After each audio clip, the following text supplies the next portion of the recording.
السلام عليكم ورحمة الله وبركاته. أهلا وسهلا ومرحبا بكم مجددا في فيديو جديد ومن أرض يصاب. أرض يصاب الأرض الزاخرة بالحواضر العلمية والتاريخية وكذلك المعالم التاريخية والأثرية، وما ينقصها فقط هو الاهتمام من قبل مسؤوليها. اليوم دعونا نقولكم في فيديو جديد إلى مديرية يصاب العالي، والبداية من قبة عراف. طبعا قبة عراف القبة التاريخية والمعلم الأثري العظيم. من يجي قبة عراف يبحث عن تاريخها ويبحث عنها وعن علمها ومعرفتها منذ قرون، منذ عقود وقرون.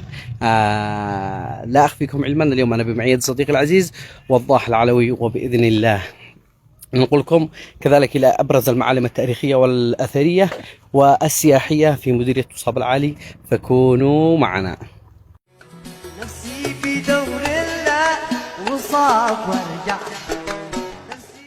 طبعا نعتذر، كنا حبينا أن ننقلكم إلى داخل القبة ونشوف معلمها وآثارها التاريخية من الداخل، وكذلك عمارتها وتشكيلتها من الداخل، لكن للأسف الشديد بحسب ما أفادوا السكان الواقعين في هذه المنطقة، شوفوها هؤلاء كلهم بيقولون المفتاح ضايع حاليا، ضايع حاليا. شوفوا معلم تاريخي والمفتاح حقه ضايع، صح وضاح؟ تمام. وهذا صديق العزيز وضاح. طبعا تشي ترتاح، خليك معاه وضاح. الله يسعدك. طبعا وضاح من ابسط الناس واحبهم والله، ويعتذر اذا في اي زلات تحصل منه او شيء، صح وضاح؟ لا نعم. لكن ايوه وضاح هو بيعكس صوره ايجابيه عن البلد وعن المنطقه بشكل عام، ونامل باذن الله بحياه حاجه يكونون نبهوا على الخاص يا وضاح البريك الواسطه. على العموم اعتذر نيابه عن وضاح، صديق عزيز وغالي علينا، وان شاء الله باذن الله ما تتكررش اي اخطاء منه، وسيتعلم فنون كذلك المنتج وكذا، وبنقول لنا يكون صوره ايجابيه، لان احنا مغتربين، نحن بالاخير احنا مغتربين ومعنا لا وضاح في البلاد. ان شاء الله تكون عند حسن الظن يا وضاح وما تكررش تلك الاخطاء، صحيح؟ ان شاء الله تحياتي للجميع. تحياتنا لكم، وخليكم معنا ننقلكم الى كذلك قلعه الدن، ثم ننتقل الى جبل مطحن باذن الله، والى شلالات حميده وبركه حميده، البركه النقيه اللي عرفت في السوشيال ميديا بانقى الاماكن السياحيه. تحياتي لكم، خليكم معنا.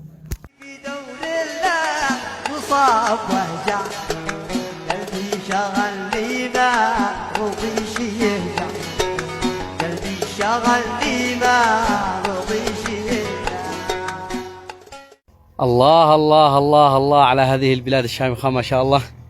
طبعا وجهتنا هي القلعة، قلعة الدن الشهيرة، هذه هي وجهتنا السياحية. طبعا الآن لا هذه القلعة ناخذكم القلعة، يا الله لا نواجه أي أحراقيل من قبل جهة المختصة يقولون ممنوع التصوير.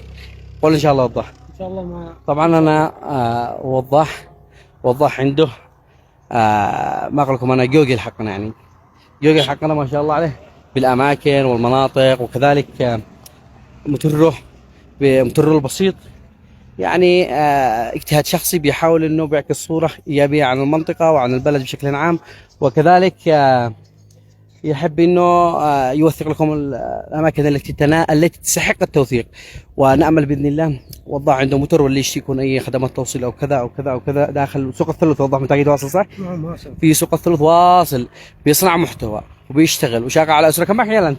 9. ما شاء الله ما شاء الله 9 عيال، 9 ما شاء الله. الله يصلح. امين يا رب. باذن الله ننقلكم الى قلعه الدن يا حبايب. الله يسعدك يا حبيب، ونامل باذن الله والله انه يستحق الدعم، والله يا جماعه والله يستحق الدعم. اذا باي زله اعمل له رساله خاص من الناس اللي بيتفهم النقد وكذا، ونامل باذن الله ما تكونش هناك اي امور هكذا ما هيش مناسبه. شكرا للجميع، باذن الله انتظرونا، سناخذكم الى قلعه الدن. هذه نفسي انا ازورها عدة مرات مرارا وتكرارا، أمل الوصول إلى هذه القلعة وإلى هذا المكان التاريخي والأثري، وبإذن الله إن أنا أقدر أوصل بإذن الله، أن الجهات ما عرقلوناش، وإن شاء الله بحسب علاقات شخصية وكذا نحاول أن نوصل، لأنه ممنوع التصوير، هو ممنوع، لكن إن شاء الله بإذن الله نقدر نوصل. تحياتي لكم وخليكم معنا. وإذا بغي على القناة والله برجع أقول ما خلوناش نطلع أصور وننشر الفيديو، لأنه ما بشي حاجة اللي إحنا بنتحدث عنها. خليكم معنا.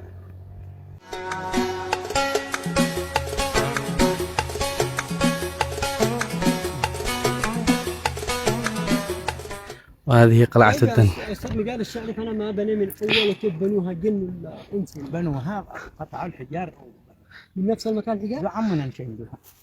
الله كيف الشجاعة بينهم البناء؟ سومت والله سومت.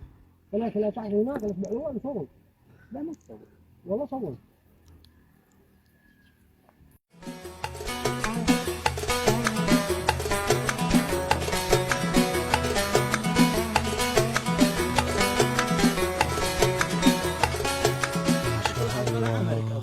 لا والله ما ركنا. ما ابغى عليك. وانا صور. ما شاء هذا اللي انتبهنا، اللي تطلع من الموثق تطلع.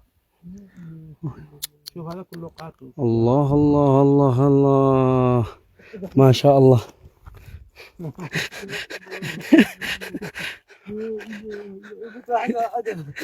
عاد بالسماء.